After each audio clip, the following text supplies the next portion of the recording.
So, guys, napakaganda nito, no? You were born to shine and inspire. Pinanganak ka para maging inspirasyon sa ibang tao. Mag-shine on your own, mga kapiksi. So, hindi mo kailangan na mag-pretend to be somebody else, mga kapiksi, para lang magustuhan ka ng ibang tao. Shine your light. Be your own self. Lahat tayo ay unique, mga kapiksi. And if you embrace yourself and love yourself,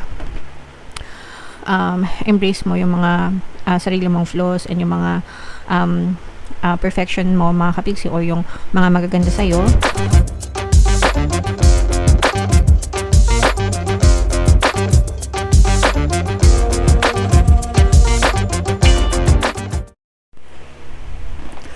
Hello guys, hello Libra, welcome back to Pinoy Pixie Tarot. Ang pamagat ng episode natin for tonight is OOTM, Oracle of the Month, para ngayong December para sa Libra, Sun, Moon, Rising Sign, and Venus. So meron tayong tatlong set ng decks dito guys. Ito yung para sa spiritual message nyo, ito yung para sa life messages, and ito naman yung sa love life, mga kapiksi. Kung ano na lang yung makaresonate sa inyo guys, take that message, kasi hindi lahat ng mensahe ay magre-resonate sa inyo. So unahin natin tong spiritual message para sa inyo, Libra. So yung spirit animal nyo guys is peacock, and message is vibrancy. You were born to shine and inspire. Practice humility to avoid jealousy. Be grateful for life, and more good things will come. Be true to yourself and recognize your brilliance. So, guys, napakaganda nito, no? You were born to shine and inspire. Pinanganak ka para maging inspirasyon sa ibang tao. Mag-shine on your own, mga kapiksi. So, hindi mo kailangan na mag-pretend to be somebody else, mga kapiksi, para lang magustuhan ka ng ibang tao. Shine your light. Be your own self. Lahat tayo ay unique, mga kapiksi. And if you embrace yourself and love yourself, embrace mo yung mga sarili mong flaws and yung mga perfection mo, mga kapiksi, or yung mga magaganda sa'yo, you will shine. You will shine bright like a diamond. Sabi nga ni Rihanna, di ba? And syempre kailangan humble pa rin tayo palagi guys, no? Regardless kahit gaano kataas yung naabot nyo sa buhay nyo, kahit gaano kadami ng mga achievements nyo, mga kapiksi, always be humble pa rin guys. Ito, gusto ko to, be grateful for life and more good things will come. Pag sinabing grateful, always magpasalamat, and palagi ko yan tinuturo sa inyo, mga kapiksi, halos araw-araw na nagvi-video ako para sa inyo. Palagi ko sinasabi na kailangan palagi kayong grateful sa lahat ng blessings na natatamasa nyo sa buhay nyo. The more na nagpapasalamat kayo, the more na mas papasok yung blessings sa inyo, mga kapiksi. Okay? Alright. And be true to yourself, no? Magpakatotoo lang kayo. Sabi ko nga sa inyo, hindi nyo kailangan mag-pretend to be somebody else para lang magustuhan kayo ng ibang tao. If you're true to yourself, if you love yourself as who you are, people will love you as well, mga kapiksi. Embrace nyo yung inyong mga flaws, and embrace nyo rin yung inyong mga magagandang katangian, Libra. Alright? So, yan yung spiritual message for you guys. Ito naman yung ating life messages. Shuffle natin to guys. Habang sinashuffle ko to, panoorin nyo muna yung video natin regarding sa ating paano mag-manifest ng abundance video course. Kapiksi, sawa ka na ba sa mga struggles at hirap sa buhay mo? Masipag ka ba at masikap sa buhay ngunit hindi ka pa rin umaasenso? Ilang beses ka na bang nag-attempt mag-negosyo at mag-invest pero palagi ka pa rin nalulugi? Sa pagkakataon na ito ay maaaring may subconscious beliefs ka na nagiging balakid sa iyong pag-unlad at pagyaman. Introducing, paano mag-manifest ng abundance video course. Dito ay matututunan mong ma-overcome ang mga balakid mo para tuluyan ka ng umunlad, umasenso, sumagana, maging matagumpay, successful at maswerte sa iyong kabuhayan, pera, trabaho, negosyo, salapi at kaperahan ng bonggang-bongga. Dali, mag-send na ng email sa pinoypixietarot@gmail.com at simulan na ang iyong pagyaman ngayon. Alright, so sa lahat ng gusto mag-avail ng course, meron tayong paano mag-manifest ng abundance video course, paano mawala ang third party, at magkaroon ng harmonious na relationship, and paano pabalikin si ex, revise breakup. Sa mga interesado guys, mag-send lang kayo ng email sa pinoypixie@gmail.com. So ito yung ating mga life messages, mga kapixie. We have reincarnation at saka responsibilities. So itong reincarnation, mga kapixie, whether naniniwala kayo or hindi guys, no?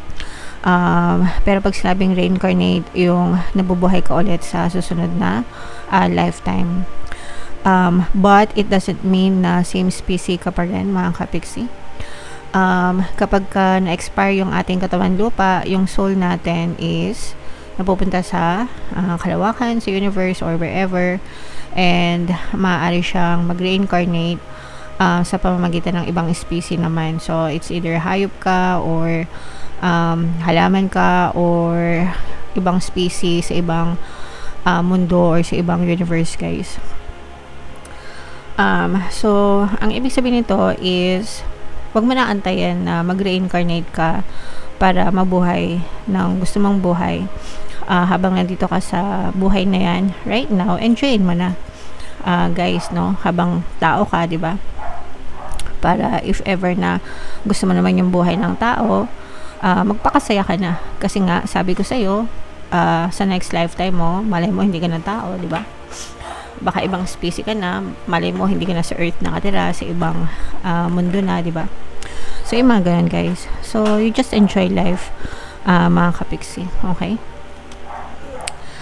And, ito naman ay responsibilities. Ito yung reminder, no? Syempre, bilang adult, kailangan yung buhay natin, we are responsible for our own lives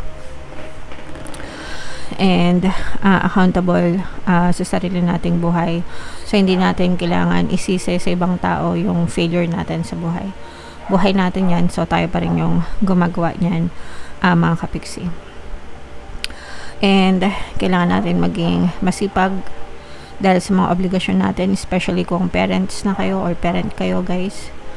Mas lalong kailangan yung maging responsible for upbringing your children kasi in the first place hindi naman nila pinili na maging magulang kayo, and hindi rin naman nila pinili yung mabuhay sa mundo kundi dahil sa inyo, diba? So you should always give the best for your children, mga kapixie, kasi wala silang kasalanan. So it's your responsibility to treat them well, mga kapixie, kasi kayo yung responsible sa kanila. Okay? Alright. So, yeah. Comment down below if naintindihan nyo yung message na yan. So, shuffle natin to guys. Habang, ito naman yung sa love life natin. So, habang sinashuffle ko to guys, naka-upload na yung inyong 2026 kapalaran para sa bawat zodiac signs. Kung hindi nyo pa napapanood guys, punta lang kayo sa homepage natin, mga kapixie. So ito yung mga mensahe sa inyo. So ito yung images ng card guys. Maganda kasi paras kayo magkasama ng inyong mga partner o specific person. So this one is friendship, mga kapixie. Nurture the bonds of friendship within your relationship, and your love life will dramatically improve. Bukod sa romantic relationship between you and your person, mas maganda na magkaibigan din kayo ng person mo. Kasi pag magkaibigan kayo, diba, you're also compatible, comfortable, no?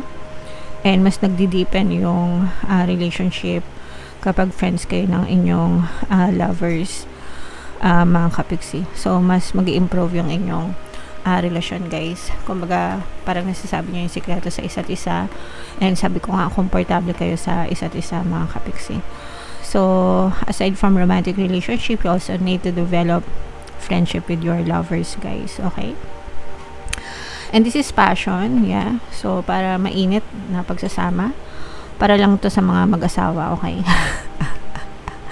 Sa mga couples living in together, a magnetic and seductive quality surrounds you at present. Enjoy it. So enjoy nyo lang yung init. Bawal sa mga kabet, no? Bawal sa mga kumakabet guys. Kailangan dun lang kayo sa jowa nyo, mga kapixie. Okay? Alright, so yan yung mga messages para sa inyo. Very straightforward, Libra. And comment down below kung saang mensahe kayo nakaresonate. Dito ba sa spiritual, dito ba sa life, or dito ba sa love life, mga kapiksi.